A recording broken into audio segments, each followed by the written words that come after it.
5 তারিখ একটা ঘটনা একটা ঘটে গেছে, কি বলবো, যে সাধারণ ঘটনা, উত্তেজিত জনতা, কত রকম দেখছেন না, কোড আনকোড কত রকমের। আসলে এটার মধ্যে একটা রাজনীতি আছে।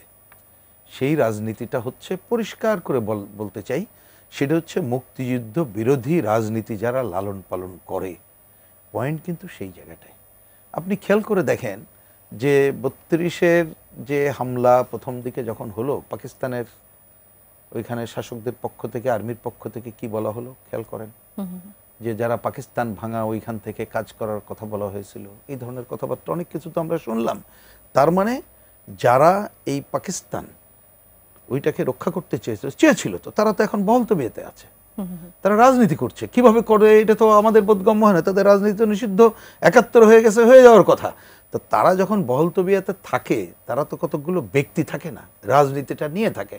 তা সেই রাজনীতিটা এখন অন্যদের মধ্যে বিস্তার ঘটিয়ে এইখানে একটা পাল্টা রাজনীতি, যেটা মুক্তিযুদ্ধকে নাকচ করে 47-কে সেইখানে কি বলবো রেস্টাবলিশ করার জায়গাটা করার চেষ্টা করে।